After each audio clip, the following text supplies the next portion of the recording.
Maybe we want to take. Well, yes, you have. Here. This says, I'll let you start, Mayor. All right, good evening. We're gonna go ahead and get started. So just as a note, this is a work session tonight, not a regular city council meeting. And Myra, do you want to take roll call for tonight? Mayor Schwartzler, I'm here. Councilor Clark, Here. Councilor Boisvert, Here. Councilor Martin Willis, Here.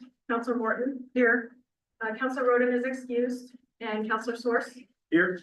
and Chair Chappelle, Yes, here. Commissioner Cohen, Here. Commissioner Jay, Yes. Commissioner Oliveris, Commissioner Praskavas, and Commissioner Carpenter. Unless that's what I was. All right, first order of business, joint work session, between the city council and planning commission. And Sean, we're gonna hand it over to you. Yeah, so appreciate the opportunity. I want to follow up on a work session we had back in, I think it was December, talking about the new FEMA regulations regarding endangered species. Excuse me. So a little bit of background, in 2009, FEMA was sued. So FEMA is the organization that essentially helps us regulate development in the floodplain. The floodplain is the area near water bodies that can be inundated, you know, when you get too much rain like we have gotten recently. But they really have historically only sort of permanent development in the way of kind of protecting whatever is built in a floodplain, making sure that it does not easily get destroyed in a flood. So elevating, you know, things like that. This lawsuit was brought against them because it was saying that by allowing development in the floodplain, they were enabling the destruction of habitat for an endangered species, which was salmon. And after a lot of back and forth, they've essentially agreed to implement new criteria with floodplain development that takes into account the habitat loss from development. And so they're working on permanent rules. In the meantime, they're requiring cities to implement one of three measures as an interim measure. They're referring to this as the PICM, which I honestly don't remember offhand what the acronym stands for, but the three different choices were to essentially prohibit development in the floodplain, to require to essentially review permits, development in a floodplain on a permit by permit basis, which would require a habitat assessment, which is a fairly extensive environmental document that analyzes all the sort of the pros and cons and issues around the development. Or as communities can implement FEMA's revised model ordinance, which takes into account these new endangered species habitat issues. Back in November, we talked about this and said we were going to be choosing the model ordinance. That was kind of on the advice of our council and what a lot of cities were choosing. So we're going to be moving forward with that. We need to adopt it by July 31st, which is why we're getting started now. There still is a lot of, I'd say, questions around this whole process. A bunch of cities have banded together and filed a lawsuit against FEMA to try to block implementation. I know some people kind of talk about, well, possibly the Trump administration will do something about it as well, but this is happening because of a lawsuit. So this is not just something that FEMA can kind of say, well, we've decided not to do this anymore. Either way, there's no current injunction against these rules. So we still do have a deadline to adopt something by the end of July, which is why we're moving forward with this model ordinance. And I'm just going to cover it at a pretty high level. You know, we'll bring the actual language to you all, the planning commission first, and then council as part of the normal adoption process. So we'll see the actual additions and strikeouts. But I just wanted to kind of cover the concepts that are going to be included in this model ordinance.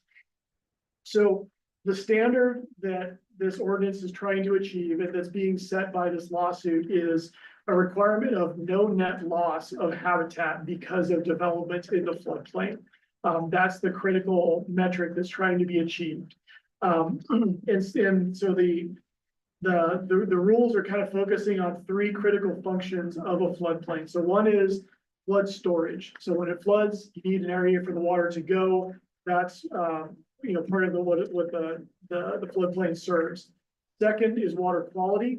So when you add more impervious surface, you create runoff, which can add pollutants and can cause problems in the water. And then third is vegetation. Vegetation in floodplains, riparian areas. It can help with water treatment. It can also help shading the streams. It provides a lot of benefit to habitat. So those are the three things that the code is designed to regulate and ensure that there is no net loss of those three key functions.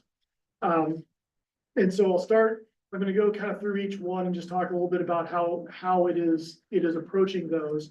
And I should also add that when the model code talks about development, it is a very, very, very broad definition. I mean, literally, if you want to build a fence in the floodplain, that is considered development and it will have to be mitigated. So just kind of keep that in mind as we're talking about this. I'll also say that the challenge with this model code is it's clearly kind of designed for subdivision level or large lot development type of work. And so, there is, it'll be a little tricky to implement for people who, for example, already have a house that's located in the floodplain or a part of the property that's located in the floodplain, and that they're gonna wanna build a shed or something like that. It's gonna be a little challenging to implement this, but so conceptually, flood storage, which is affected by development. So typically in a floodplain, if you're gonna build a structure, you're required to elevate it 1 foot above and part of your flood elevation. You're supposed to do that with fill or by building essentially the foundation taller. Now, that works for avoiding flood problems, but the problem for fish habitat is you're eliminating area that the fish can access and egress. So, if you build, obviously if you fill, then you're completely removing the flood storage capability of that place that you filled. If you build a foundation, usually you would add what's called flood vents, which allows the water to kind of flow through and not knock the foundation over. That works for flooding, but still the fish are prevented from entering that area. And so that is not acceptable according to these new standards of development that FEMA will have us implementing. So that would have to be mitigated, the loss of that area, and it's a cubic area. So, essentially from ground level up to the 100-year flood elevation, that area, you've got to calculate and say, okay, this area is being removed from the flood, sort of the availability area for the fish. So somewhere else on the property, we essentially need to create that equivalent amount of space. So by excavating or otherwise, creating an equivalent amount of space. It's mitigated also at either a 1.5 to 1 or a 2 to 1 ratio. So if you are, if you're, creating 200 cubic feet of sort of inaccessible space in the floodplain, to fish, then you will need to add 400 cubic feet of, either 300 or 400 cubic feet of sort of newly accessible space to mitigate that. And you can see, if you've got a small property, you can see where some of these challenges may come in, but that's what the standard will be. You can potentially mitigate on other properties or elsewhere within the stream reach. And they've got some rules for that. But the other, the really important thing also is that it has to be able to drain entirely. So there's some of the other requirements are for green infrastructure, things like bioswales.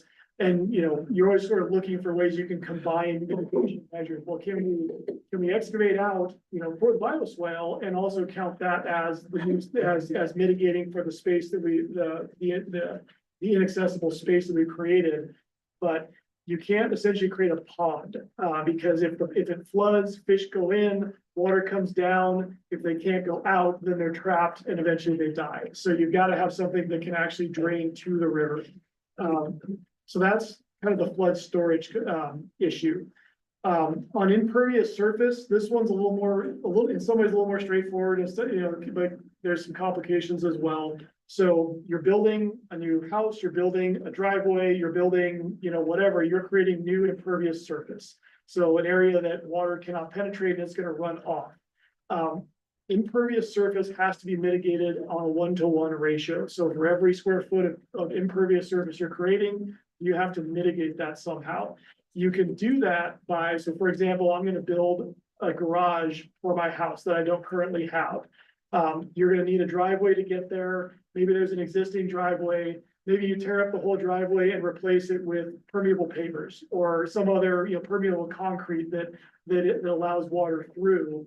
You can use that to mitigate the newly impervious surface of the garage. If you don't have an existing impervious surface that you can mitigate or, kind of remove, then you have to implement what's called low impact development or green infrastructure techniques. That's like the bioswales, vegetated areas, green roofs, things like that for the stormwater that lands on the impervious surface to run off and have time to percolate into the ground before it runs into the river. Yeah, I think that's what I want to say about that. Third, mitigating for vegetation. This in some ways is the simplest. If you're gonna remove any trees of 6 inches in diameter or greater, then there's essentially a table for how many saplings you have to plant to replace them. And the bigger the tree you remove, the more saplings you have to replace them. It's a little unfortunate because you can remove a 4-foot diameter tree and you just have to replace it with, I think it's 10 saplings. But it also would be pretty hard to replace a 4-foot diameter tree with another one. So that's kind of the basic rule there. Hazard trees, invasive species, things like that, they do not have to be mitigated. You can still do kind of, I'd say regular management of a riparian area. But if you're going into a riparian area in a floodplain, removing mature trees, you're going to have to mitigate that by planting new saplings. So, I mentioned the development, the definition of development for this rule is very broad. There are a few exceptions, and it's basically anything that doesn't expand the existing footprint of what you're working on. So like if you have a house that's in the floodplain, and you want to replace the roof, or you want to replace the siding, that's totally fine. You can do that. If you want to add a porch, you're gonna have to mitigate that if it's in the floodplain. Same thing for landscaping. You can do your landscaping, you can mow the lawn, you can trim the bushes, all that kind of stuff. But if you're going to do anything that involves grading or excavating or filling, you're bringing dirt in, you want to build a planter box, you're gonna bring dirt in. That actually, according to these rules, if it's in the floodplain, would not be okay. And then similarly, like if there's sidewalks or other things like driveways that are already in place, you can replace the concrete. They say it's busted, you want to replace it. You can do that without the need for mitigation. But if you're going to expand it in some way, then the expansion would need to be mitigated. Last thing is, this is going to create a new definition, which is a riparian buffer zone. And this is kind of almost like a floodplain overlay. So you've got the ordinary high water, which is kind of the top of the bank for a creek. So 170 feet from ordinary high water or to the limit of the floodplain, whichever is less. And within that area, that new riparian buffer zone they're talking about, the mitigation requirements go up. So if you're in the floodplain, you're farther than 170 feet from the creek, you've got a lesser mitigation requirement. That's where the 1.5 mitigation for fill and for fish access comes in versus the 2 to 1 if you're in that riparian buffer.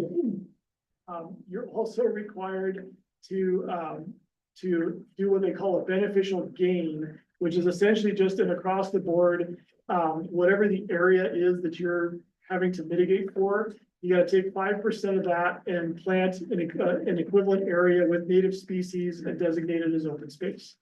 Again, on a small property, this kind of, it's gonna turn into like a little postage stamp of some bushes and native shrubs or something in the yard, but I think we're gonna have to just kind of cross those bridges when we get to it. So that's the very high level description of what this code is going to implement. I'll say up front, and you'll see it when you see the code itself. Some of these standards are not, there's no sort of clear standards in terms of the mitigation. The excavation and fill aspect, there's a pretty clear 1.5 to 1 or 2 to 1, and it's based on a cubic footage. That one's pretty easy to understand. The low impact development one is okay. Well, I've created a bunch of impervious surface. I'm going to build a bioswale. how big does it have to be, what's acceptable, what's not acceptable, that's pretty not defined right now, and that's part of what the lawsuits are being filed about. I'm happy to answer questions, so I feel like I've just dumped a whole lot of information on you. Who's gonna enforce this? Code Yeah. enforcement or does FEMA have a way? Yeah. Well, so this would be, so city currently enforces floodplain development regulation when you go to build, and so the city would be the one responsible for ensuring that floodplain development meets these criteria, and then we will be required to report annually to FEMA about any floodplain developments that have happened in the community, and they haven't actually showed us the tool yet, so I don't know exactly what information we have to report, but for sure, they're gonna want us reporting annually to say, here's, we've approved 5 floodplain developments, and, here's the information that Is you've that a asked code for. enforcement job or a Fred job or a public works job? It would be a Fred and me job. I'm the floodplain manager, and so we'd be the ones that have to review it, kind of. As long as it happens during the development and permitting process, then you just inspect it when it's done, Yeah. and it's good to go. Between the enforcement and the reporting to FEMA, how many man hours do you think that's gonna add to your? I mean, it's a fair question, and it's hard to say. I mean, we're in some ways fortunate here because our floodplain is pretty contained for the most part in very channelized places that aren't very building friendly. Although the area kind of between 16th and Gun Club Road, north of Monmouth Street is sort of the, I think will end up being the most problematic in terms of development. I mean, if we don't get any development, then it's gonna be easy, just, zero. The real challenge, I think, is gonna be in the review process.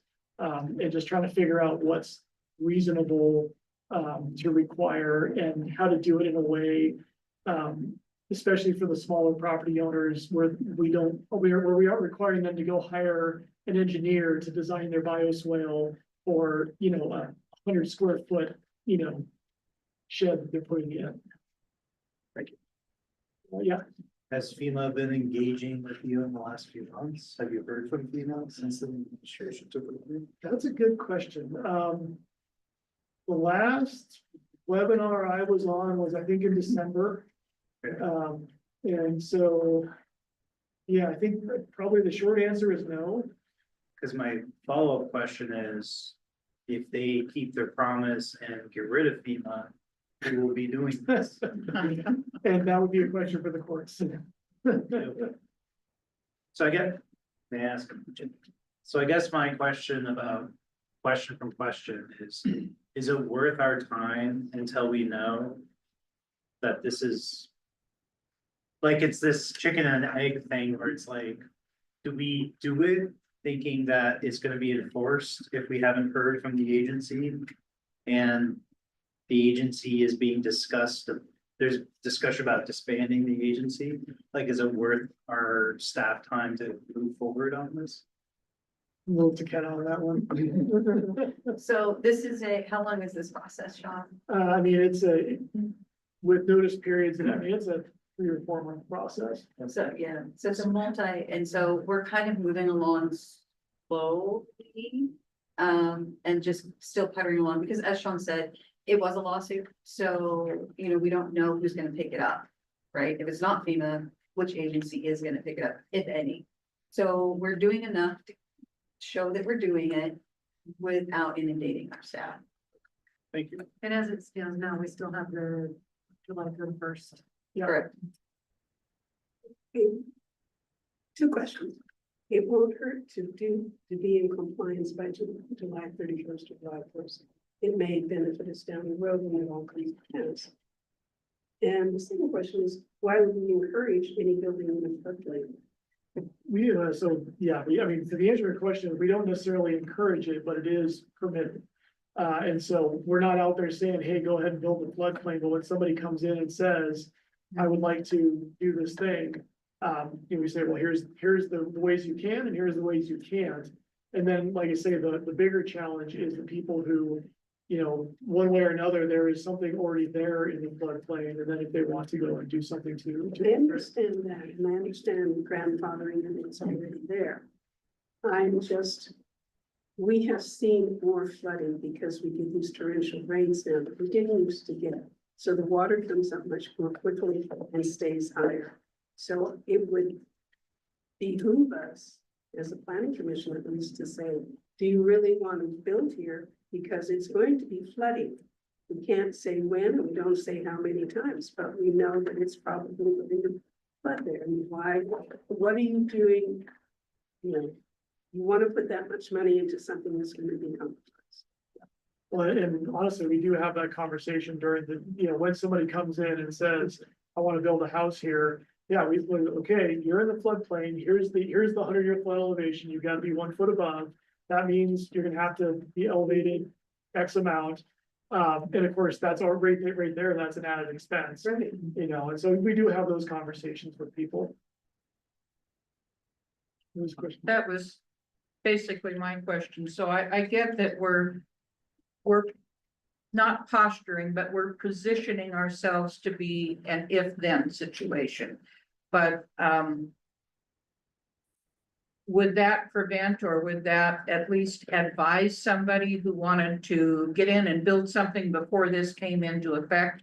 We would still have an obligation to advise them, and we would have proof that they had been given this advice. Yeah, so actually, we are, there was a original deadline in December where we had to choose which. I remember that. Which pickup we were supposed to do. There was some debate about whether we were supposed to have implemented whatever our choice was. And FEMA informed everybody, okay, we're not expecting you to have your model code adopted if that's the way you're gonna go. But after that December deadline, everybody will automatically be put into the permit by permit category. So if somebody actually did talk to Fred about they wanted to build a house in a floodplain.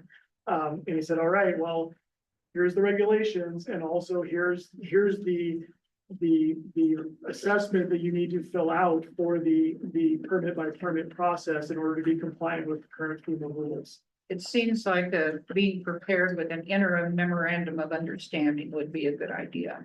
Yeah.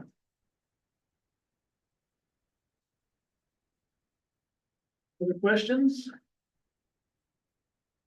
Yeah, so like Kenna said, we're trying to slow walk this as much as we can, but at the same time, we don't want to get caught, at the last minute where we do need to have something implemented. So we're taking our time, but we are trying to get this started moving forward. So you'll be hearing more about it. Thank you. Okay, so now we switch to the budget finance side, and planning commission members, you are welcome to stay. Don't feel obligated to stay. Once we switch over, questions will be from the council, unless of course the mayor opens it up to the planning members. But I'll give you a few minutes while I talk and Nikki comes up. If you want to leave, you can leave, and no one's gonna think anything of it. Thank you. Of course, except for you. Budget and finance can be really intriguing and or not. Riveting. True, I believe it is riveting. But I'm a finance team, so. So there is that. You all should have received the packet this morning. As you know, particularly on this particular topic, we are continually running scenarios, pulling data. We just had our, on March 19th, we had our folks come in, we talked to them, so that data just got to us. The survey, which we had over 200 people respond to, that data just came in. And so I was here until, I think it was 9 o'clock last night, getting all of this put together, because of course the data is still coming in. And then Rob came in this morning and he pulled even more data. So you're gonna get even more information, which I know you're really excited about. The first thing I'm gonna talk about though, at our, I have had so much coffee today, it's great. I'm gonna talk about the February 25th work session. You have a document that is answer to the questions. I know I've sent this out to you. I know you've seen it. I'm gonna run through it very, very quickly, just so our community can hear it. And anyone interested can, send me an email if they want, and I can go deeper into it. Any counselors that have questions on it, please feel free to ask me. Looking at that, what you will see, one of the questions was, what are our PERS rates? You have those in front of you, 23 to 25. It was 6%. For employee, tier 1, 2 was almost 27%. OPSERT was little over 20%. OPSERT police was almost 25%. 25 to 27, again, same order, employee 6%, tier 1, tier 2, almost 27.5%, OPSERT general, 23.5%, and OPSERT police, almost 29%. So the increase, tier 1, tier 2, just under 1%, OPSERT general, about 3.3%, OPSERT police, about almost 4%. What are the water fund balances? As of June 30th, 2020, or excuse me, the enterprise fund balances as of June 30, 2024, we are at 2.98 million in the water fund, 3.97 million in the sewer fund, and about 335,000 in the storm drain fund. Do we have data on the distinct visitors to the museum? The answer is no, we have no way to track that. What are the annual budgets for other cities of similar population? I have Rob look at a number of them, and those are all there. I would encourage everyone to take a look at this online. If you don't have a packet in here, go get a packet. I'm not going to read through all of this. What's relatively important is that Independence, our general fund is 7.5 million. Staten, which is a little smaller than us, is 8.4 million. Silverton, Malala, both of which are, well, Malala's about the same size we are, is about 10 million. So what you're looking at is these cities who are of similar size have a significantly higher general fund. And some of them are still having a fiscal crisis. Councilor Source. I just wanna, for the public to hear, Milton Free Water, $9 million general fund, has 4,000 less people in the city of Phillips. So we're talking, and is in the middle of nowhere, you know? So we're talking about, I think it's important to see the size and scale, you know, that we don't have a bloated general. Does it have to do with how many businesses and are there that have property tax and that sort of thing? What kind of basis it is? Because if you're mostly residential and you don't have a lot of big industry, you don't have as much tax revenue. So Fremont Water does. if there are no other council questions, I'll go on to the next one. Cybersecurity costs. Now, this is really dense information. We spend approximately 66,000 annually on cybersecurity. It includes a whole bunch of other stuff. And that doesn't include the software necessary to monitor the systems. That isn't that bad. There are a lot of other cities that pay a lot more than that. And as we know, cybersecurity is an issue. We take very seriously the information that we have. We have people's credit card information. We have your home addresses. We have a lot of information. And if that were hacked, it could put you all at risk. So we do protect that information. We had talked about upgrading this particular facility and as a potential to bring more people in, as a potential to bring in profit. I provided you with an updated document on the budget for that. As you can see, it would be between $77,500 and $123,000 to upgrade. Most of that upgrade, you'll notice, is IT. As we know, the IT in this building is old. It is old in the chamber. It is old down here. If we want to bring in more conferences, we have to upgrade that IT. So that is your main cost. Again, that's an option. It's a policy decision on what you want us to do. And if you want us to spend that money, now you have the data. Next is, what is the value of the properties being considered for sale? I am going to read this because it's important everybody understand. These are estimates. They're estimates. They could vary significantly based on additional information or changes in the market. So the museum building is estimated at $825,000 in value. The Gun Club in Ash Creek, $200,000. The old pool site, $210,000. Boise Park site, between $300,000 and $400,000. The sports park is extremely unique. we have a lot of trouble valuing that. So that one's, we just honestly don't have a number for you unless you've got. No, I mean, the brokers declined to offer a value for it. Plus it's in a floodplain, which would come with mitigating things. Exactly, exactly. The Gun Club and Ashbury property. So, council, do you have any question on those estimates? I know those were of interest to you. City Manager West, the estimates that followed, canvas art, the plants and all that. This is what we would need to do to make this facility more attractive to people to rent? Okay. Correct. Correct.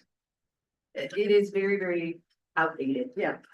I think especially with the IT equipment, when somebody comes in to use a facility for a rental, they wanna know.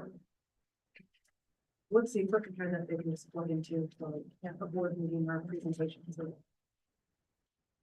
One of the things that we're really missing, of course, are microphones. And every time we're down here and you hear me yelling, right, so everybody can hear me, that is a problem. And then people want to integrate into the system. The other question, And just one more question, back up on the cybersecurity stuff.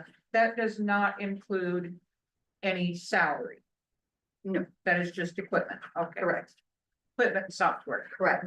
And the other thing, while you're asking, we really do take this seriously, on the finance side and that, function of protecting that information. But do remember, our police department is accredited. And in order to stay accredited, we have to do certain things, and that falls within this cybersecurity. And Oregon State Police and the FBI don't offer any kind of funding for just, protection. At this particular point in time, we haven't found any, but that doesn't keep us from continuing to look. I know we've got some small grants in the past, but they have been fairly minuscule in comparison. Andrew, Yes, question about the museum, how much longer is our mortgage? That's a great question, because I'm not sure the term that remains. We have about $430,000 left in principal. Payments are roughly 85,000 a year, but that's principal and interest, so I had to guess, 5 to Estimated? 7, maybe. Thank you. On the event center, I think we talked about this, in the last one, but the roof, I know that people already do use the event center. I know people know about it. We have a fence, but do we always charge for it, I guess? Right, like if we're hosting, we probably don't. yeah, we do not charge for it when the city hosts, or if it's something that the city is sponsoring. Usually, and Myra, I'm gonna lean on you a little bit. Myra, books the event center, and we're relatively busy. I mean, we've double booked a few times, am I correct? Yeah, Um, like there's a couple budget sessions we're gonna have to have upstairs because it's already, things happening down here. And one more question, how many things that are booked down here in the near future are not city sponsored? I don't have an exact number, but There's also a problem with software right now. yeah. So- But I would say maybe us and other things are half and half. And there is payment coming for the other half? Yeah, Okay.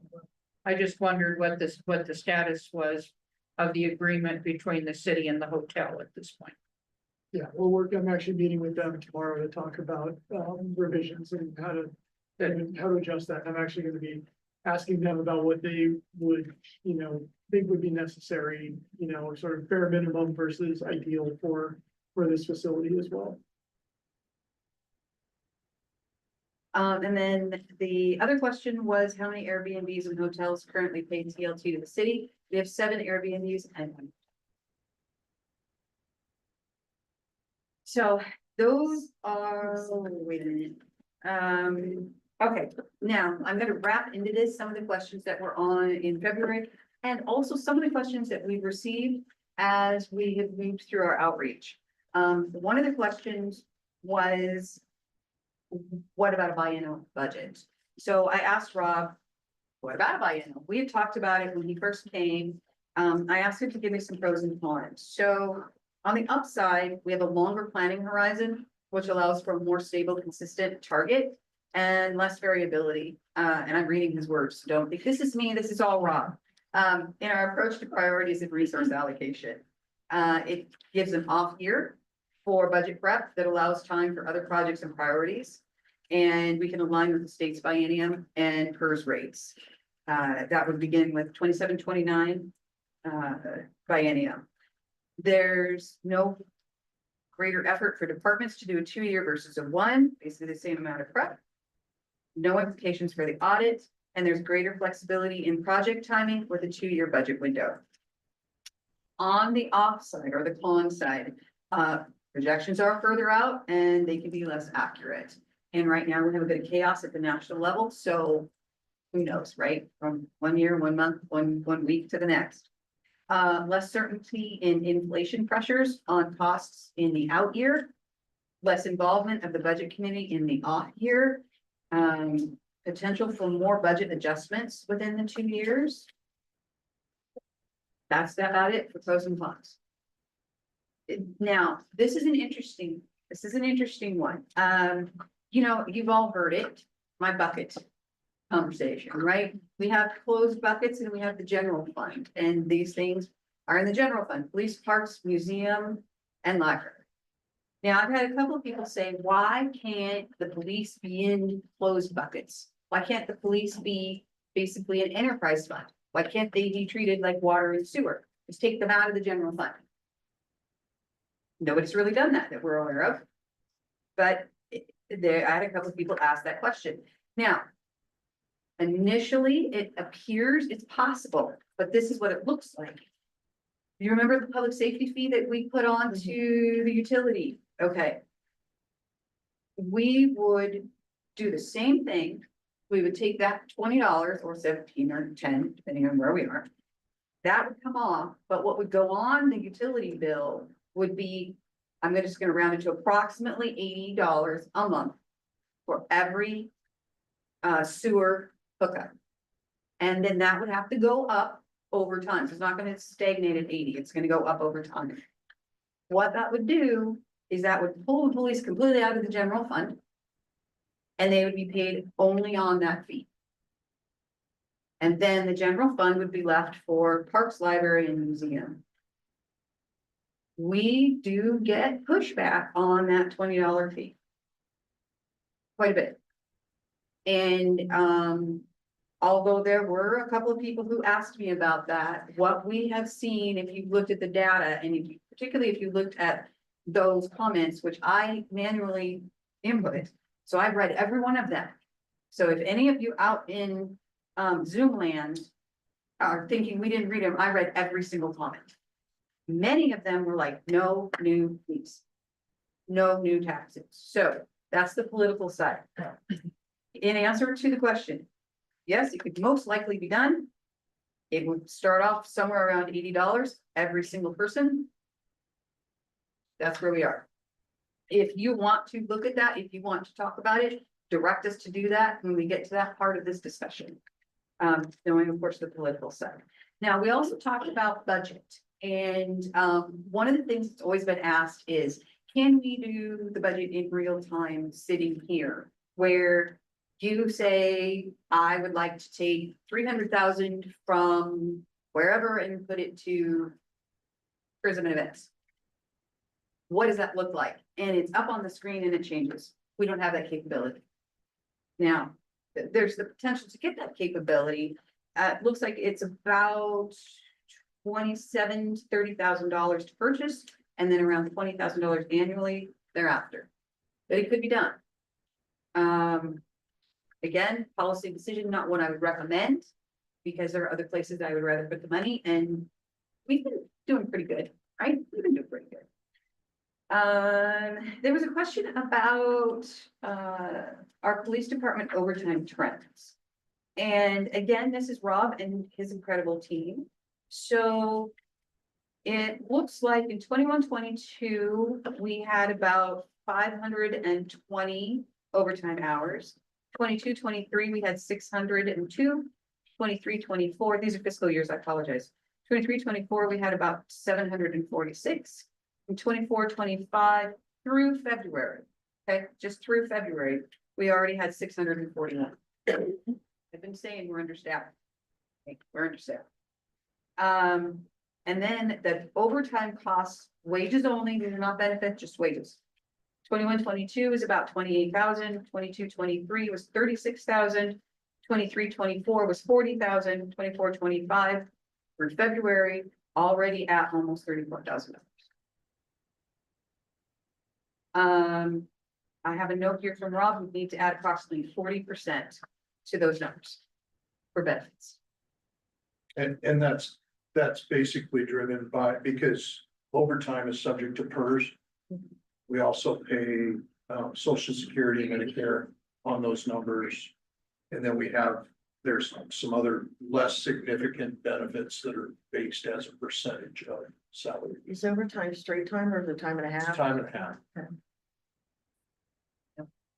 So, we also have sergeant, overtime, that if you're interested, I'll give it to you. Again, it's the same story, right? Lots of overtime because we're understaffed. So, and then he gave me the general fund balance with, I see this, sure. It looks like that. If we just keep going along as we've been going along, we don't make any changes, it looks like that. I So, mean, that's consistent with the message that we've discussed over the last several meetings. Yeah. Status quo puts us at a deficit in the general fund in the at the end of the 26-27 school year. so, straight line down. Now, next, this is new information for you. We are losing our downtown manager. It is a congenial loss. You know, we've known that she's incredible and she's gonna do great and big things. She is absolutely lovely and is staying with us through Independence Days. As I have noted before, we have one person who basically runs Independence Days. That is our downtown manager. So we don't have staff to backfill.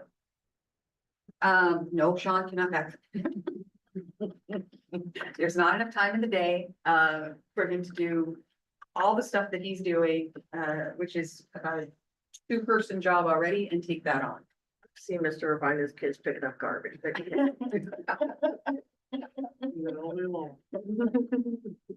It's also a difficult position to fill. It's a unique skill set.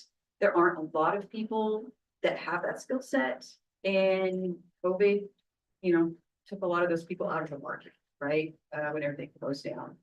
So this is going to put Independence Days at risk. We are fine through this year. Sean and I have already started looking at what does that look like and what other organizations could take it over. And we've had staff level conversations with both IDA and the chamber. The chamber is interested. First, they have to go to their board, and there are a lot of things to discuss, right? This is a $200,000 event. No, 217 or something. Well, yeah, 200 to 230,000 a year. Yeah, this is a big event. So, you know, there will be a lot of discussion, and I'm going to need direction from the council. Because I need to know, do you want us to keep looking at another organization to take it over? Or do you want us to just stop? Those are our options. And you can think on it as we talk about other stuff. And we can answer any questions you might have, because I know I just threw this out. I do have a question about that. Just community conversations that I've had from people. Merlin, you might have some more background on this in terms of like, how was it planned? Previously, I know we've always had the Days meeting. It was a much smaller, right? It's grown a lot, I think, over the years, and that's what's putting some pressure on it, but in terms of like organization of it, and do you have Well, and it just came into the city 3 years ago, Mayor. Yeah, I remember that, like, it's a new thing that it came into the city, so I'm trying to like, Small nucleus of people, maybe 4 total. They were all commissioners on the Independence Days Commission. And the reason why it came back to the city is there was a lot of questions about fiscal responsibility. There was no accounting for where the money went, who handled the money and everything. The police were always involved, but oftentimes members of the commission were holding money. And that's why it was necessary for the finance department to get involved and take some responsibility there. And I can provide a little more background that back in the day, way back, the reason that the event was called Western Days for so many years was because it started at Western. It started as a campus event. When it came over to Independence, it was run by the chamber, which it outgrew the chamber's capacity very quickly, because as with the Downtown Association, there's a very large volunteer contingent. And between the chamber and coming to the city, it was run by a private committee that met for months ahead of time and handled the vendors and the fireworks and the food and everything else that goes with it, with a great deal of leaning on the city for providing some services and some shared space and shared services. And when it came over to the city, that was part of the reason it grew so big, was because Salem had canceled their fireworks show. And so we ended up with a real glut of people over here. And my favorite remembrance from that time was when we got notice from ODOT that we couldn't have people standing up on the bridge anymore to watch the fireworks because the bridge wasn't rated to hold that many people. Yeah, and even though there were 3 or 4 people, community volunteers, it's still a huge amount of work on the police department and the public works department. And the final, Finance department. because we closed down finance for 2 or 3 days. Yeah, I'm talking about before that. Oh, now. before that? Yeah, before that. so before that, I'm just trying to kind of piece together some things. So before that, right, the concern with the fiscal responsibility, or was any money coming to the city at that point? It was a Yes, city it commission. But there Okay, wasn't a lot of wasn't there. accountability around it. No, No, I and get the that. city for years had a budget line item, and I think it usually held about $30,000 or $35,000, and that was to fund the fireworks for the next year. But you're right, there was not a lot of accountability on money in, money out. So, And by the way, Hometown Fireworks is a fairly new addition. And that started because that committee had unexploded ordnance. And they got to turn it into a special day before or night before event. that's where we are. We're gonna have, and we have to start budgeting on the 31st. So I'm gonna need direction. This is a community event. I think the community should run this event. So I wholeheartedly support continued talks with Ida and the chamber. If anyone doesn't agree with that, speak up. And then if not, I will take that as direction and we will keep looking at that option. So what that could mean is we may you're going to explain the change to the budget and the funds? Tourism and events? No, sure. I can do it. You mean to So currently, we have the Tourism and Events Fund, which is completely separate from the general fund. As of this or the current fiscal year, the general fund is not providing any direct support to that fund, right?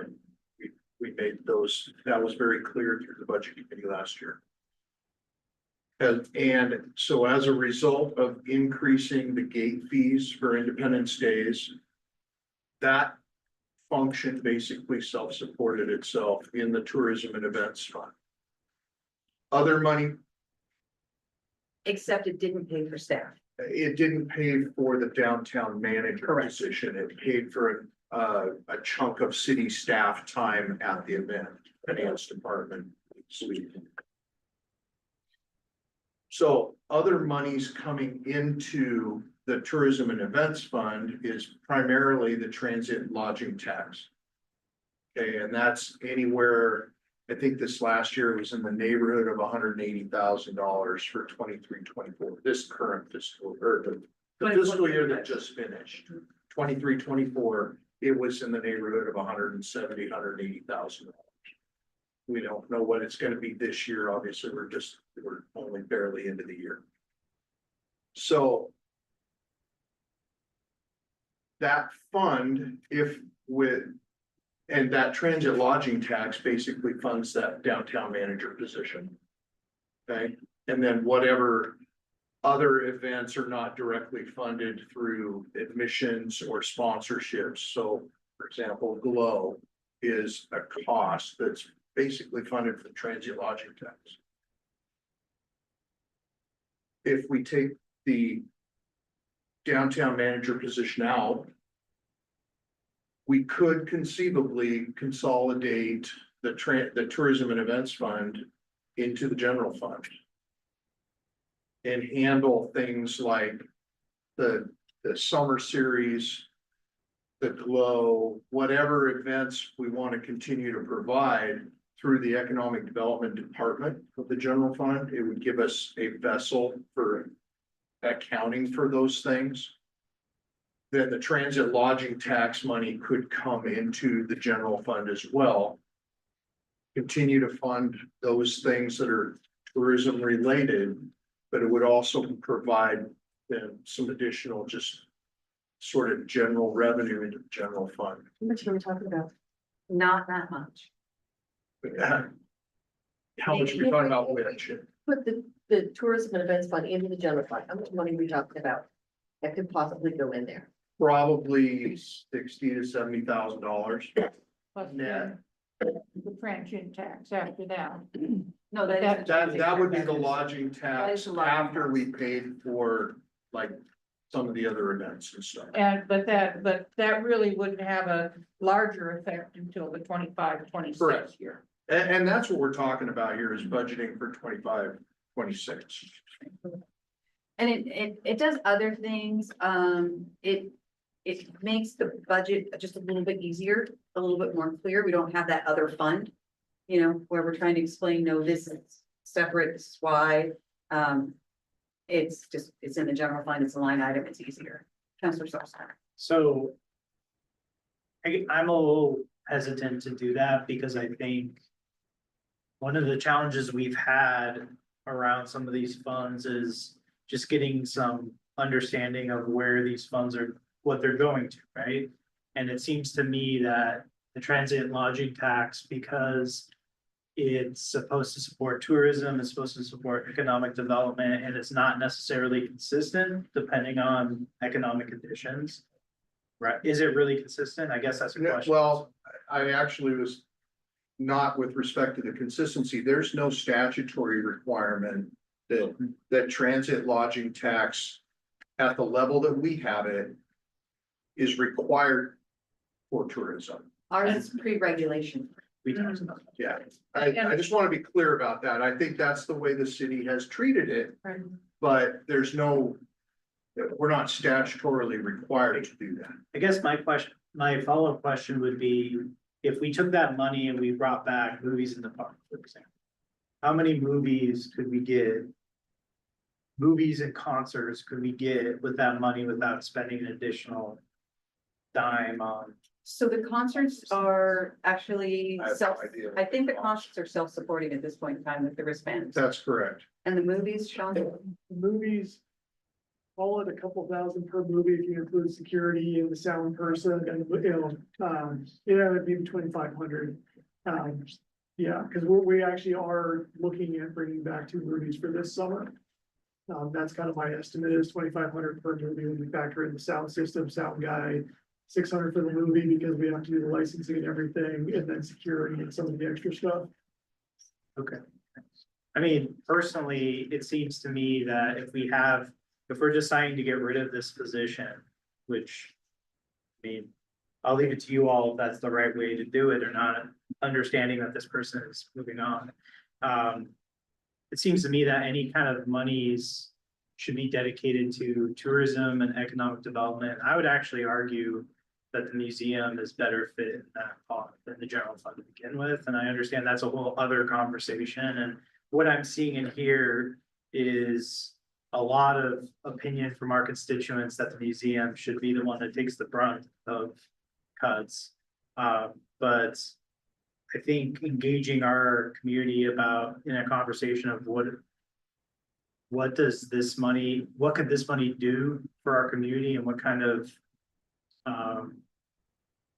tourism, economic development, investment could we make with it? It seems like the thing to do instead of just bringing it into the general fund, where then it gets stuck in this continued push-pull with that we're seeing.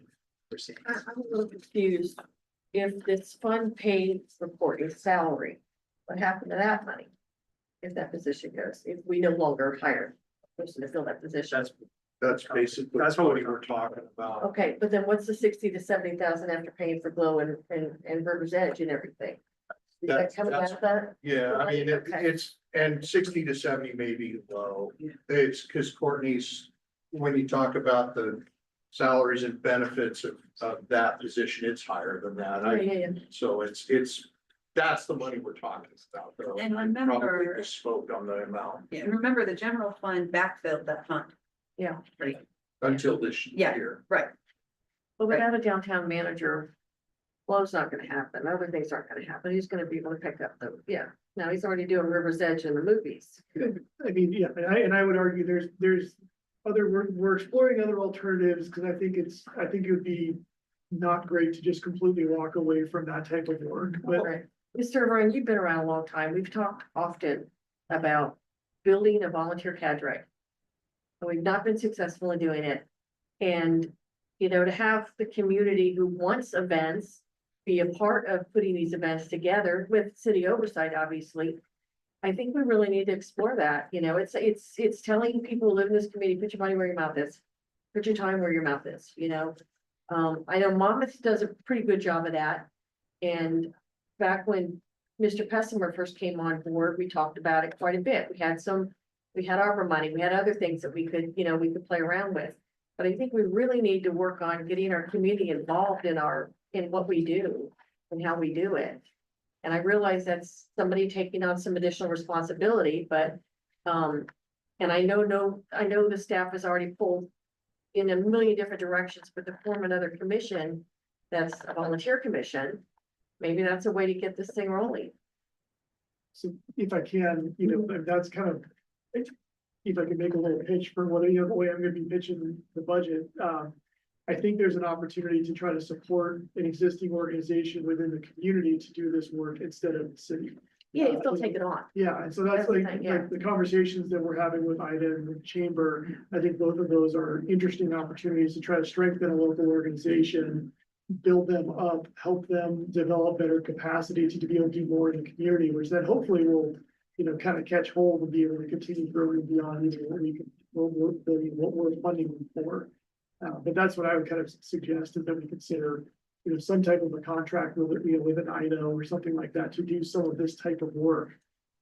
Because then it is the community, and then they could be, I think, more easily reaching out to to volunteers and other community members saying, hey, this is, you tell us what you want, you help us put on the kind of things that are gonna make this community better. I have some reservations about track records. I think there have to be some mentoring that would have to happen. Yeah. In order to get them up to speed for the kind of event we're talking about. Couple of things I think to keep in mind. I have heard from some residents that it feels like there's a tipping point between putting these events on to attract tourism aspect of it versus what happened to our local community events. And so some people that I've talked to have said that we don't like coming downtown anymore for some of these events. It's too crazy, it's too much. But at the same time, I also understand from like our downtown business owners that summer music series, the 4th of July can be a huge economic development for them. So I think there's a lot of different things at play that we need to consider, like activating that downtown and what does that look like and who are we doing that for? Economic development in terms of how do we help our shop owners along Main Street and beyond, take advantage of that versus a tourism aspect, which can be maybe a little bit harder to predict depending on what kind of year we're having. So I've heard a lot of conversation around that, but I think we. I had a question. City Manager West, I don't remember exactly where I heard it, but wasn't there some money that either comes from the state or higher, for tourism dollars that, so my question is there, and if there is, would moving that to the general fund cut that off? There isn't anything that ties to the TLT as a match or additional funding. I think maybe, Counselor, what you're remembering is most cities, the transit lodging tax was put in place after the regulations were. And so you could only use 30% or 30% went into the general fund if you wanted, but 70% had to be used for marketing for events. So I think, yeah, but we're what we call a pre-reg, so before the regulations, which means we can use it for whatever we want. It might also be interesting to see if Western has a group that would take it on. Fundraising. I don't know. And I'm gonna remind the council that today is, what is today, the 25th? 25th, today's the 25th, March 31st. We start budget. I need direction. So I can create a budget, right? So fabulous ideas, but we're gonna need direction. Well, having a connection with both the chamber and IDA, which is Independence Downtown Association. I can see that moving Independence Days over to either one of the organizations or the organizations jointly would also bolster, especially the chamber, with another income stream, because there is a net income that comes out of Independence Days. And there is at this point in time a fairly strong board and a strong organization with the Friends of the Visitor Center, more so in terms of involvement and engagement that I've seen for years. And it could be a very mutually beneficial move to do that. And for clarity, Counselor, I will confirm that you are both on the IDA board and the chamber board, so you're well aware of both of their events.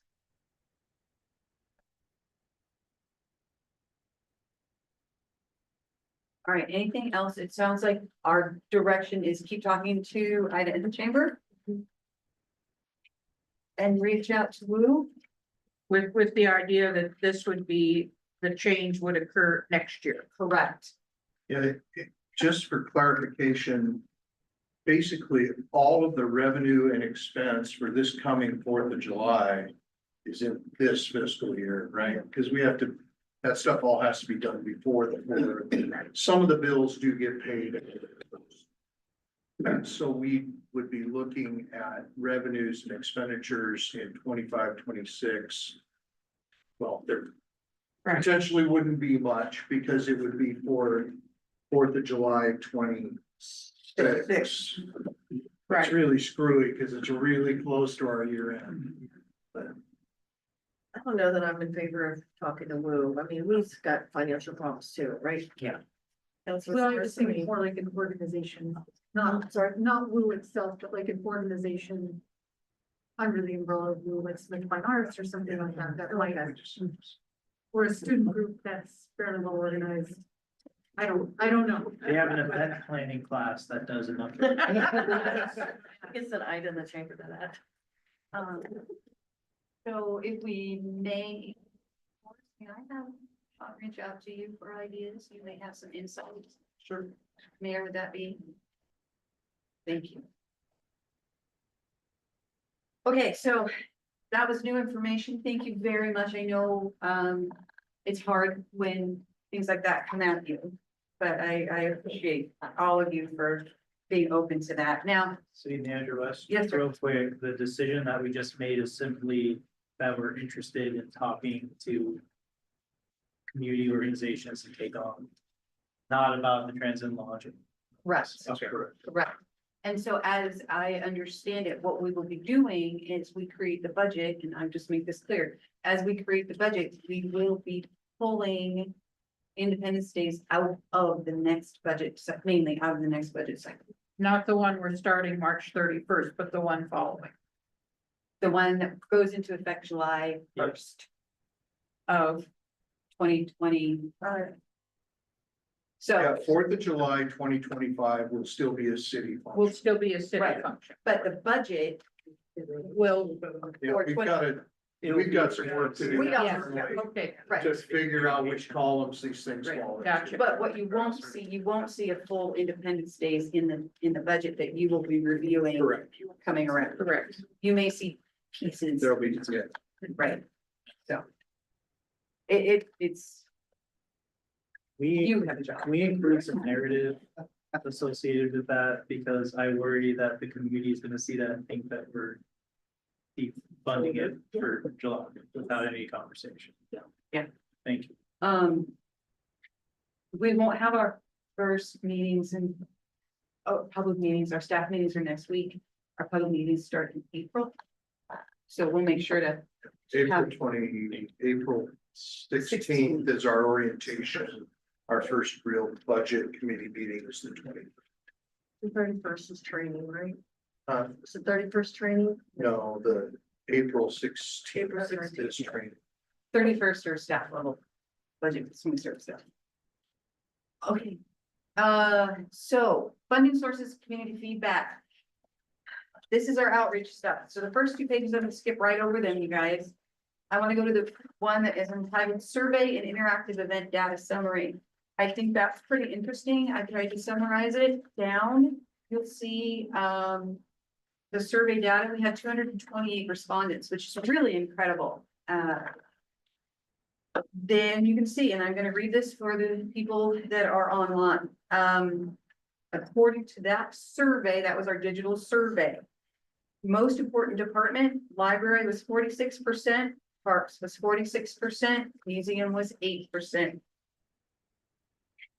Most important department, independent residents only. So that first one was for everybody. If you worked here, if you visited here, if you liked it here. This one is just for our Independence residents. Most important department, library 53%, parks 42%, museum 6%. Department to reduce, all respondents. Museum 65%, library 20%, parks 15%. Departments to reduce, independence residents only. Museum 66%, library 19%, parks 15%. Preferred revenue sources, all respondents, and I'm gonna talk about this when we get through just a little bit. Fees 34%, levy tax 26%, other 60%. That other, I have a whole, you saw it, there's pages and pages of response. Preferred revenue sources, independence residents only, fees 37%, levy tax 28%, other 57%. Now I'm gonna go to the interactive event data. We had about 30 to 35 participants. They were very interactive. It was a great event. I'm really glad that we did it. And thank you, counselors, for coming. And Mayor Kate, sorry. It was very nice to have you there, and I think our community loves the interaction. So, for those of you who didn't go, it was a great event, and we gave people tokens. They took those tokens, they voted. These are the numbers from those votes. Most important departments, the library received 23 votes, the museum received 20 votes, parks received 15 votes.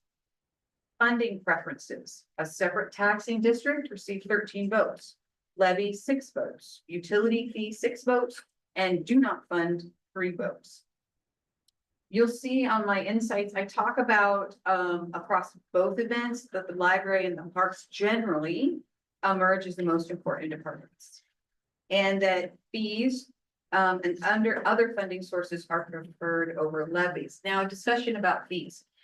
When I started putting this together, last night, I looked at how we discussed fees on the survey, and I looked at how we discussed fees at the event. There is a disconnect. So the fees that we discussed on the survey, business fees, parking fees, right? We didn't really go in depth into utility.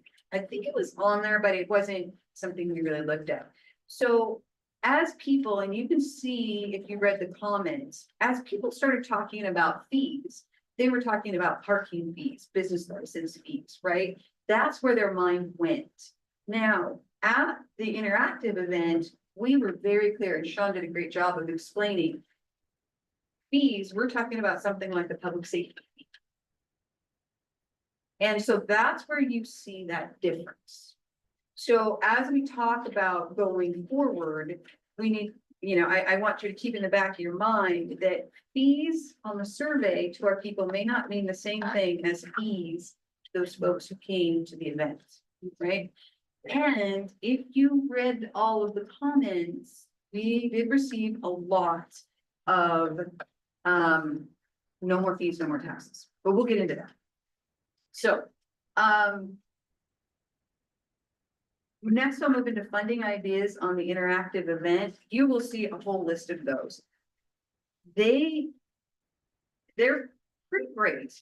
In color, I've noted some things we can't do. Sell the old library, restricted deed, we can't do that.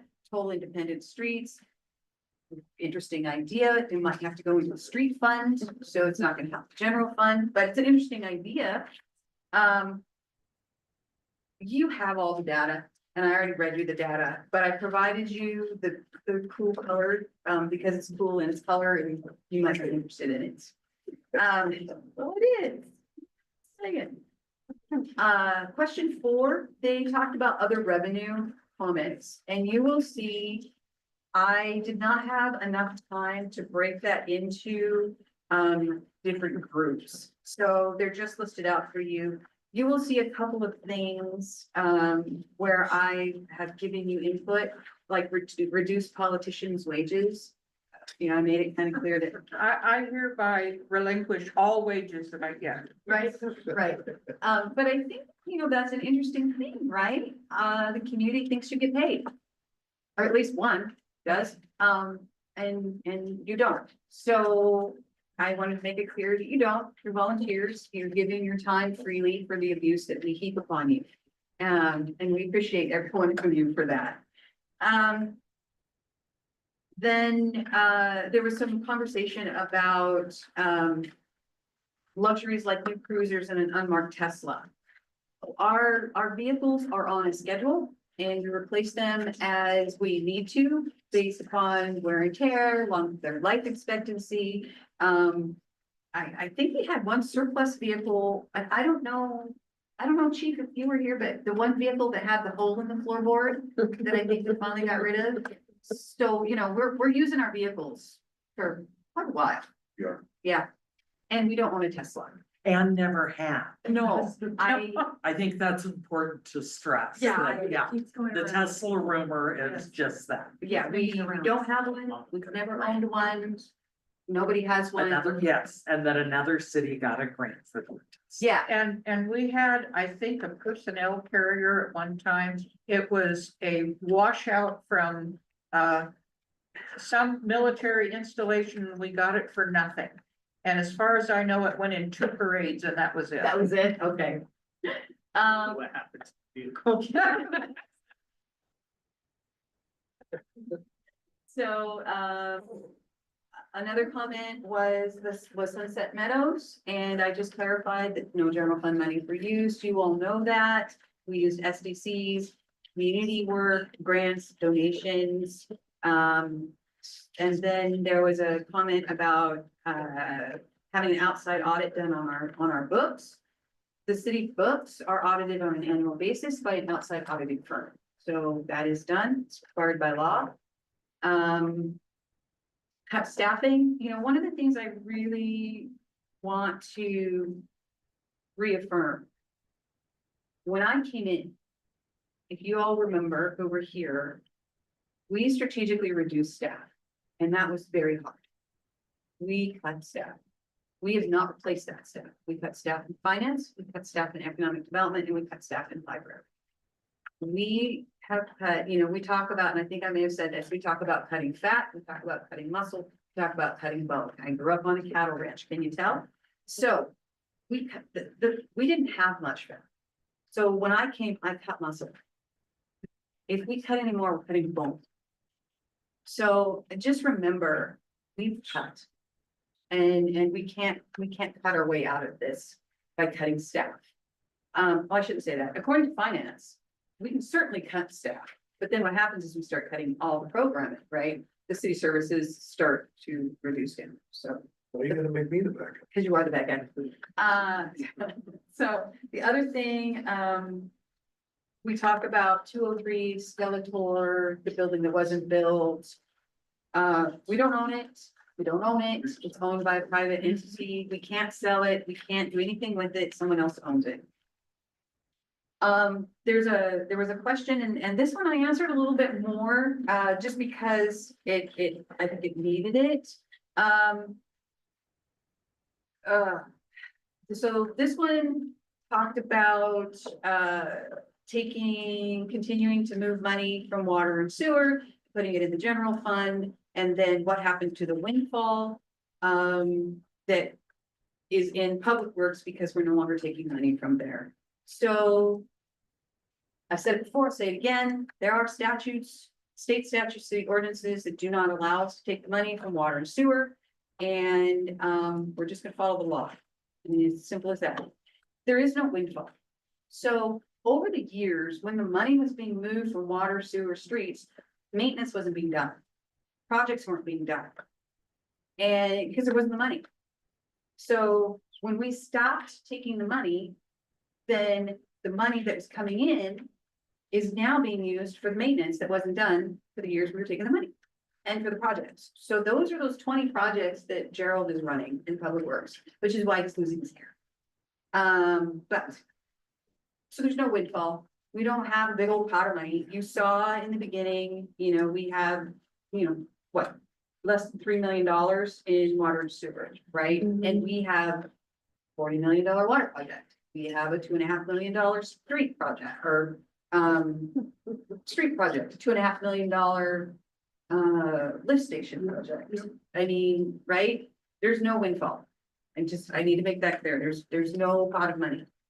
Apply for grants, absolutely. You know, when we cut that staff, we kept a grant writer on staff because we knew how important it was going to be. And that was very hard for the council to make that decision and for us to make that decision, but we did that. So those are some of the things that you see in these that make it kind of clear that our information is getting out there, but not all of it. Again, just to clarify, we don't control rent. We don't control school buses. Okay. The trolley is not a general fund. It is operated by grants. Monmouth is taking the lead on that and they will continue to take the lead and we're looking for grants. We are working with them on grants. And let me see. Anything else that I think that the people in the community need to hear? City Manager West, will your responses be made available to the community? They are online, Myra. They're online. See, Manager West. Yep. Some of the responses in here express concern about the high percentage of our general fund dedicated to law enforcement. Mhm. And, one of the things I appreciate about our fire district is when you drive by their fire station, you see the volunteer hours, you see how many responses. There's public messaging around it. Can we look into doing some public messaging on our digital board outside the library about police response? Because I think that we need to, I think there's a perception in our community that we're a small, safe community, so why do we need such a high percentage of our general fund going to law enforcement? And I think they just need to hear how busy our law enforcement I certainly agree with that. I pay attention to the reader board at the fire station all the time, Yeah. just for that information. Yeah, and then additionally, the work that our police chief is doing, engaging our young people and developing those relationships, I think is also an important thing to share. And we could probably, you're all certified smart people, we could figure out a way to measure that in a way that works on a digital board. But I think that messaging will be super helpful because I hear it a lot. And it's a hard thing to answer when you're like, well, you're right, a huge portion of our general fund goes to law enforcement. And they're always busy and we need more of them, right? And that's hard for them to hear. And so I would just love to see some information around that that's Yeah. publicly disseminated. I don't know if it's something you'd want to put out in the public, but overtime hours certainly indicate a problem. And I like that more too, because it personalizes the fire department employees. You see the faces, you see what they're doing. And I know Chief Mignolis is putting stuff in a newsletter about responses and all that kind of stuff, but not everybody's reading the newsletter, but they're gonna go past that reader board. And also, I'm gonna give a shout out to our local paper. The IO does list our responses as well. So read the paper, right? It's there too. But that's a great idea. And I'm sure Patrick would love to put it on there for us. City Manager West, we kind of skipped over consolidating the police departments, and I know that's come up many, many times. And I think we need to have a definitive answer for the community on what that, if that could ever happen. And why could it not happen? Yeah, so it's a policy decision. We'll start right there. I can give you some pros and cons. I can come back and give you even more. I can do a deep dive. In general, you consolidate police departments for efficiencies, not for cost savings. Right? Generally, what statistics show is it doesn't save a lot. So the answer is yes, it could be done. The other answer is it takes years. One of my peers looked at it in a city in Washington. They're looking at a 10 to 15 year timeframe in order to combine. And their cities are like ours, they're close. And again, they're not looking at it to save money because it really doesn't. They're looking at it for efficiencies that they may not even go that direction, but they're deeper into that discussion than I am. So that's why I have that information. Things to consider, right? That aren't money, things to consider that aren't efficiencies. What are the cultures of the city?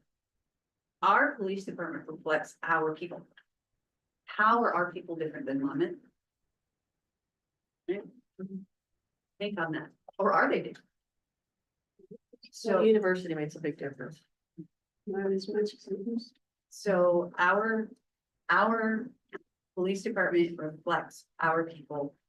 It reflects what our community wants. It responds to what our community thinks is important. If we combine them, which community is it going to reflect? And which city is going to run it? And which city manager is going to run it? And which police chief? Right? Sorry, Kelsey. It's, first of all, it's not a decision we can make without the other city's engagement.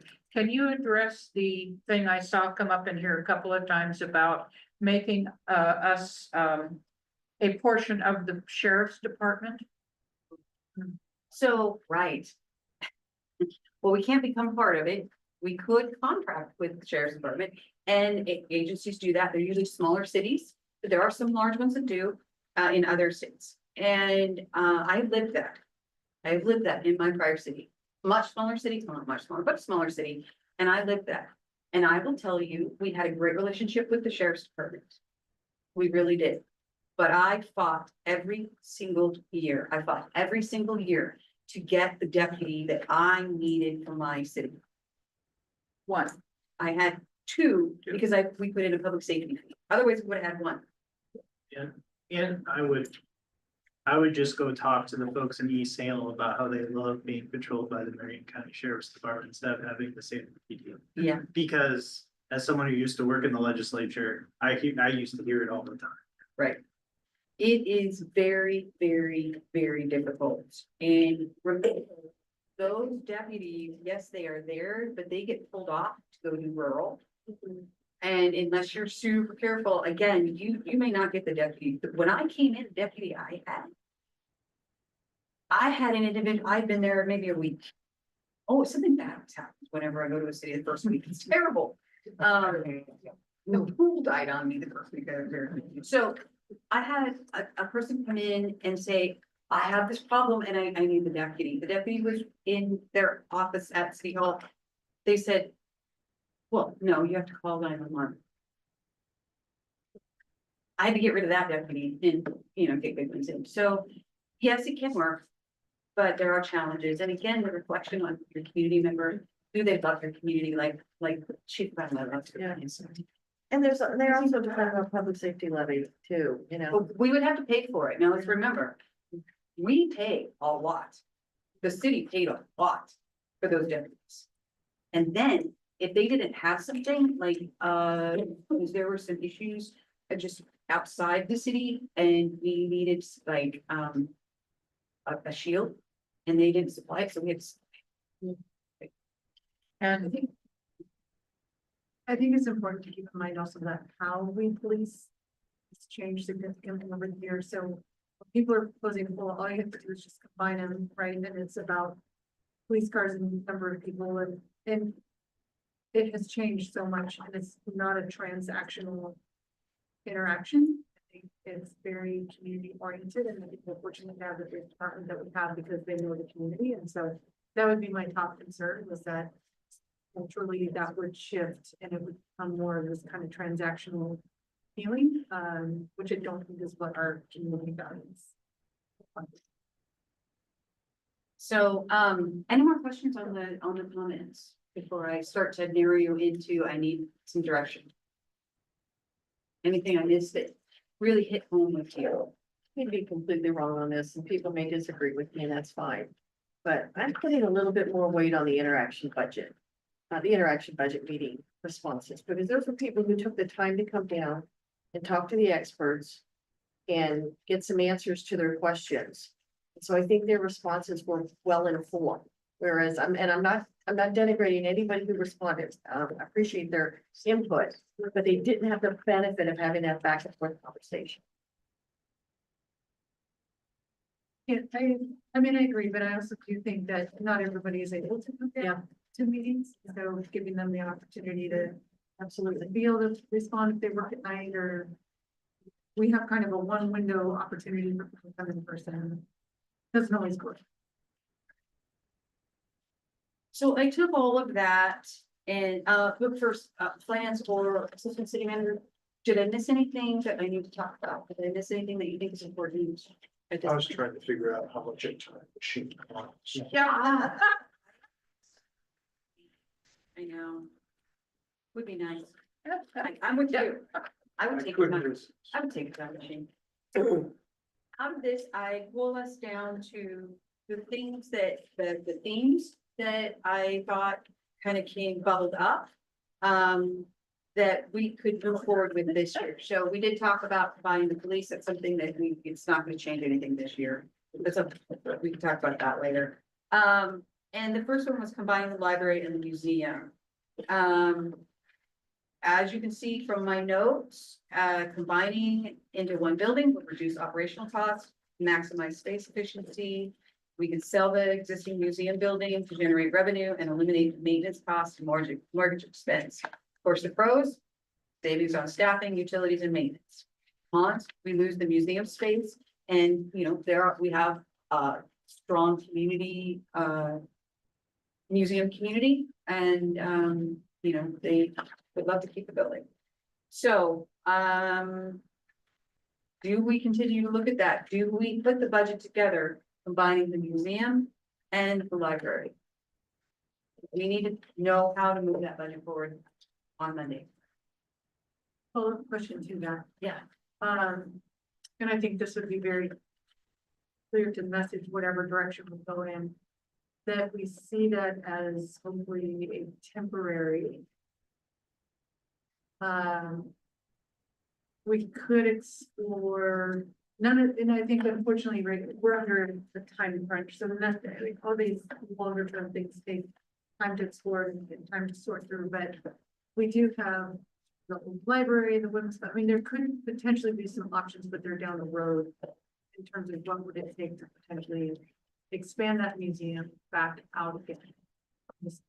Right. The other option that was raised, was, you know, maybe the community, they could fundraise for that library. Maybe they could fundraise for the expansion of that library. And, it could be a 2-level expansion with the museum being on the top, right? So that's another option as well, down the road, right? So, yeah, temporary for sure. I'm impressed that it was the museum director and the library director that got together and came up with this idea. I think their presentation for it was very honest and straightforward, and I would support that solution moving forward. Counselor Bovera? I was just gonna ask, what you needed from us tonight that's going to affect what you're doing with the budget on Monday, because selling the building, all of that kind of stuff is not going to affect this year's budget. It will. Well, if Oh, we, this if we year. can sell, if we can sell the building and all of that stuff, that's all, what if. But what are the things that we can actually do in the So- short term? Yeah, so these 4 are what I pulled out that are gonna have the most effect in the short term. So combining the museum together with the library will help to reduce expenses.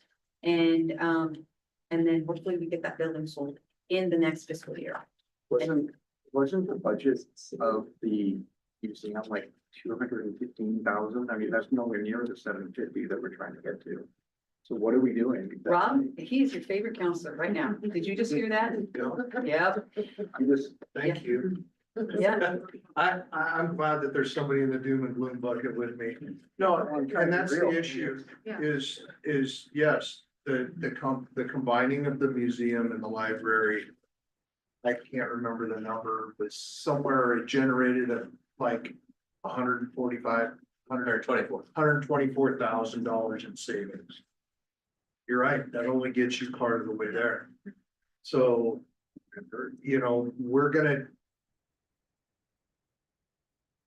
as we begin to build the budget and we have to bring you a balanced budget, okay? Right now, what that looks like, even with the stuff that we've talked about to this point, is we're gonna be reducing the general fund balance to a pretty dangerous, my words, my opinion, dangerously low level. Which, if you want to go, I mean, And that's a starting point, right? We're gonna bring that to the budget committee. At that point, everything's on the table. Y'all can say, okay, we need another $500,000. We're gonna cut this off, or whatever you're gonna do. So, but we have to bring you a balanced budget, and at this point, with the direction that we have, it's looking like we're gonna reduce general fund balance by another $500,000. so the counselor, and answer your question, hard truth. We really have 2 options right now. Shut down some of the general fund departments. And or put in fees on the utility bill. Those are your 2 hard options to exist today. Now, let me tell you. Putting a fee on the utility, you saw those comments, right? and we saw the levy. So that is a 100% a policy decision. You can do that, but you've seen the responses. That's why you don't see that here. But that is your option. I do feel. Right, there needs to be a message to the community and I think some of the community, not everybody, is sort of feeling like this is a scare tactic that we're making, right? It's like, well, it doesn't, there's always money, the money's always there, City Hall has a windfall of money that they're sitting on. There's money there somehow, some way. They're just trying to get more taxes out of us. I do think people spoke pretty loud and clear that additional fees, like I think the public safety fee was tolerable for, but anything in addition to that, I think we would have a very difficult time with, and I think to Rob's point, this, it's not just getting through this year, it's this year, and it's not looking great for next year either, so I am worried about kind of kicking that can down the road, and then next year finding that, okay, well, we just drew down a huge portion of the general fund, and now we're trying to, and it's just like, we're out of options. There's nothing left to draw in. So I do think as painful as it is, we have to make cuts this year. To try to then, best case scenario, put us in some sort of position for next year as well. As scary as that sounds. So I don't know that we have much option on combining of the library and the museum together. And I think that's frankly probably the most fiscally responsible thing that we can do. And then still look at, you know, do we raise fees for summer series again? I did kind of like the, you know, is there a way for people to opt in to you know, I'm willing to support the, you know, museum, library, whatever, I'm gonna opt into an additional fee, sort of like a patron account or something. I know that there's staff time, then like how do we manage that? What does that look like? But that could be a way for the community that's saying, hey, we really support this, we really want to see this. It's like, well, here's an opportunity for you to opt in to that. It's unpredictable, but Right. This year. It would be next year. It is very unpredictable. We can't budget based. That's a problem. Everyone could say we want to do it this year and then next year everyone could say we don't want to. And then here we are sitting, because we can't budget. We have to budget like it's a grant as opposed to actual revenue. So that, is that something that could be managed by, for instance, Friends of the Library, Friends of the Museum? No, Not if it's coming through our utility. Well, because what I was hearing was, you know, like a voluntary fee.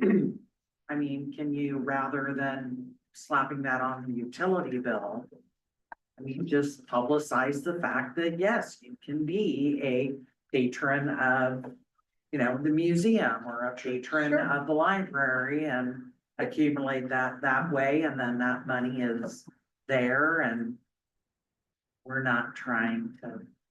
It already exists for the museum with you become a member of the museum. I don't, But I guess my question is, how well is that? I mean, now we're looking at, I mean, dire consequences, and they're only gonna get worse the following year. If people are actually seeing those cuts and we're getting that messaging out. I mean, I guess I don't know if I would be more willing to say, yeah, add $40 to my water bill. If I'd be more willing to do that than, oh, let me set up an auto deduct with the library museum for $40 a month. and I think also to city manager Les' point, it's really unpredictable. Yes. We don't know. Yeah, we I mean, wouldn't- either way, yeah. Yeah, either way. So it's hard to plan for staffing around that, or versus like if it's a Friends of the Library group and it goes to support maybe programs or buying more books or things versus staff operation. And we're talking about two nonprofit organizations that have maybe 25,000 apiece in their financial pot right now. And I know that the library is going to be depending more on the Friends of the Library to fund programs and book acquisition and things like that, which is what they're there for.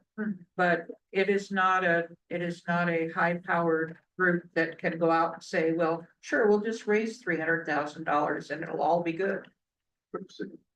Yeah. Well, but it's not for the city, it's for the library, it's for the museum. We have the ability, so I have Northwest Natural. And Northwest Natural allows you to do equal pay. So during the high times, it balances out with the low times. I don't know if that's something that we offer. I've never been solicited to ask if I want to sign up for equal pay on my water bill. But what I've heard from constituents is, oh man, it's hard in February to pay for this water bill, including the public safety fee. Just wait till the summer when I actually have to water my grass, for example, right? You know, people are worried about the $300 water bill, right?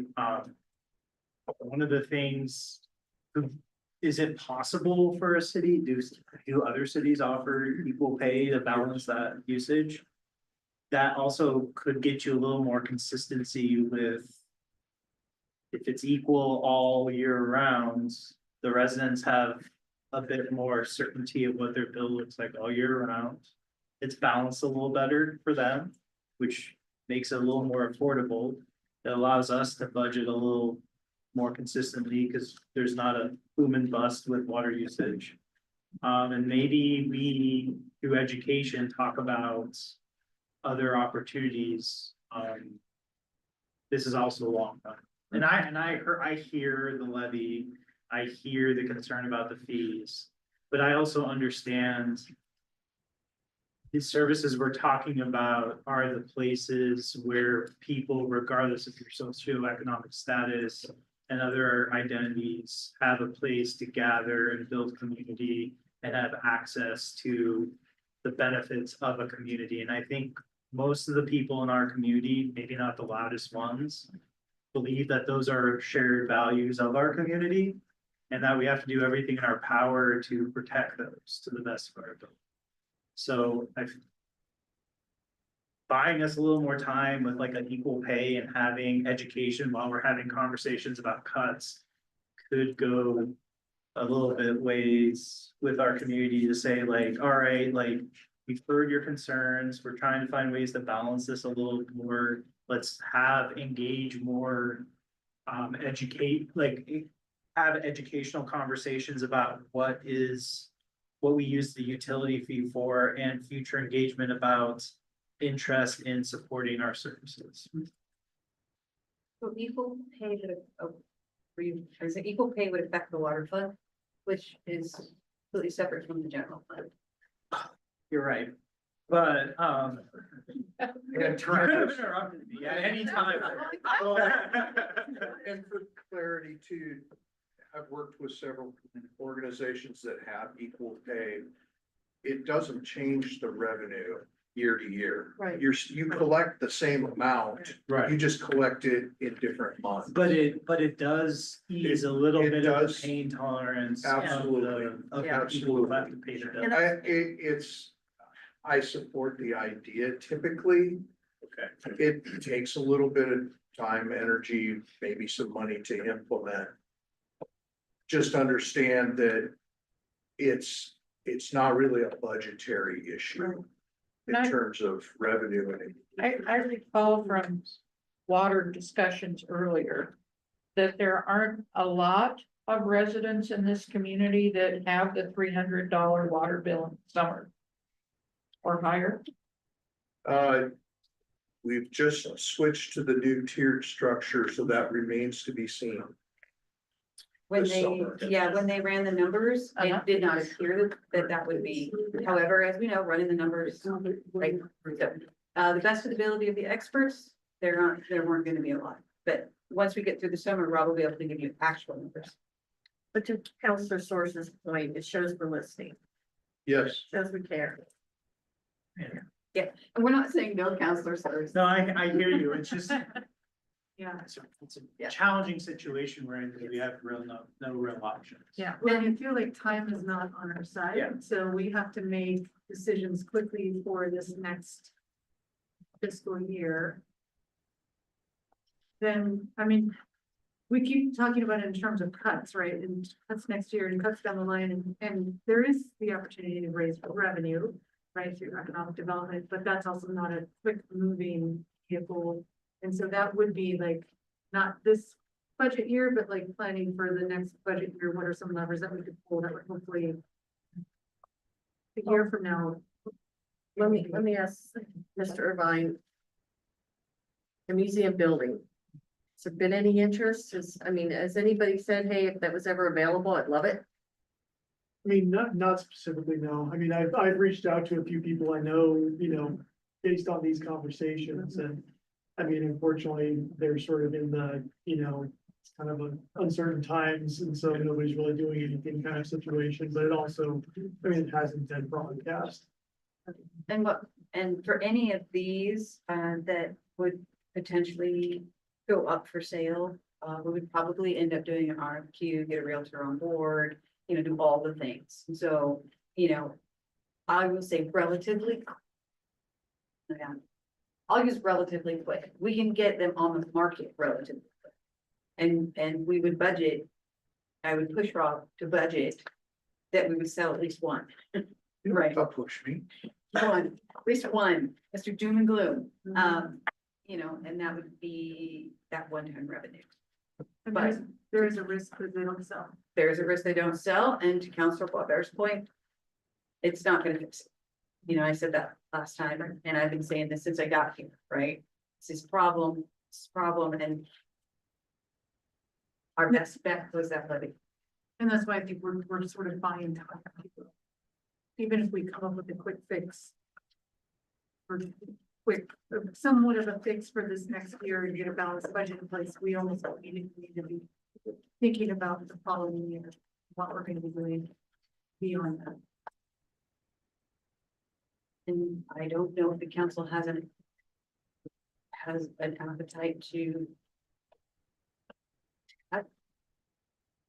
Is that, I mean, you either put a fee on or you cut departments. If you want to fix it this year. If you want to take, and I will tell you that. That's hard. It's hard. And if you buy time, it could be worse next year, or it could be better. So I think we know we won't be backfilling the downtown manager position. Correct. So has that been factored into? It's about 60, what did you say, 60? It's probably more than that. Maybe 100,000. But she's not leaving till August. So it'd be, So it's in for next. year. Yeah. it would be for the next year. Yeah. So that's 100. some amount, and then plus. Everyone's point, we're still. We will incorporate that into. 25, 26. I don't know if that answers your question. Yes.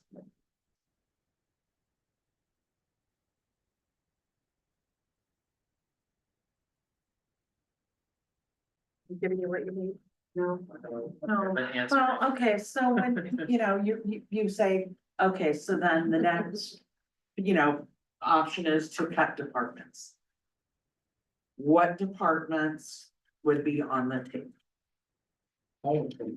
Museum. I mean. Well, and we've talked museum, library, parks. Museum, So library, once we parks. get past those three. And this is, as much for the public as folks in the Yeah, room. yeah. Then what do our choices become? Well, then you're gonna have to start cutting staff that indirectly, well, I suppose.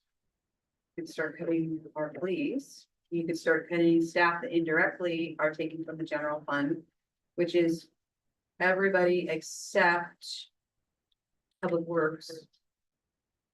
Right, yeah.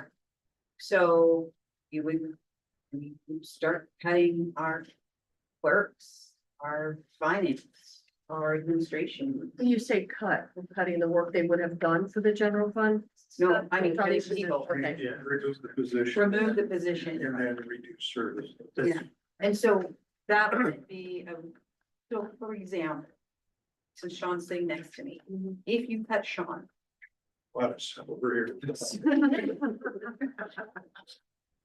He handles our recruitment. He handles bringing in new jobs. He handles our downtowns. He handles our grants. He handles some of our advocacy.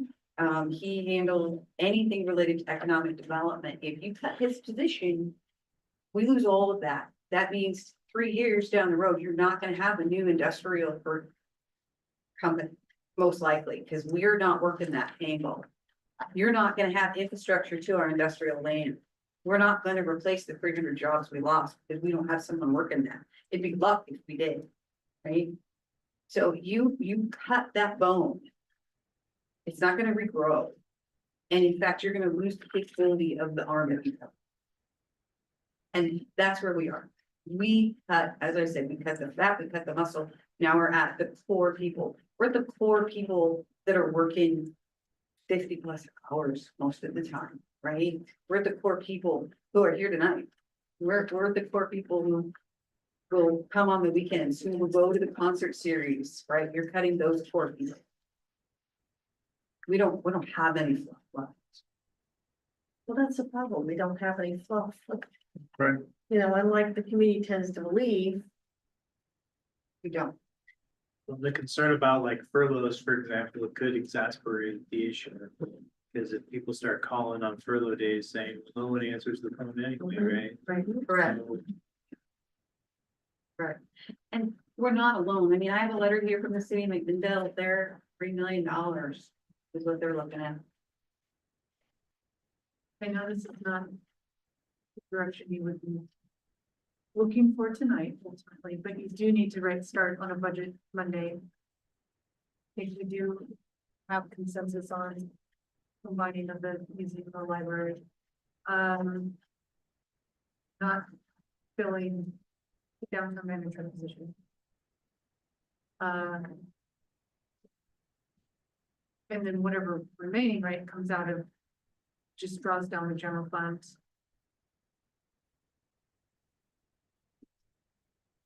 So it would draw down. Rob calls it our beginning fund balance. You'll also hear it called contingency. Yeah, you'll Right. see, you'll see the contingency budgeted at. And then the challenge to the budget committee when they start meeting is how do we find ways to put money back into? Correct. And do you want us to continue looking at the sale of assets?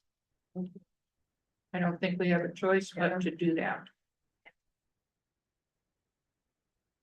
Because if that museum building were to sell and then also be something that comes back onto the tax rolls, that would have a long-term benefit. Yeah, there's several components of that that end up being a positive financially, because you can pay off the debt, so we're not having to. Yes, and as far as combining the museum and the library with the idea of someday maybe building a second story and adding on, then you're talking about using grant money and things like that, that is, I mean, I watched this whole process before, going from the little tiny library we were in into what we have now. And it was 90% at least, maybe more, other people's money.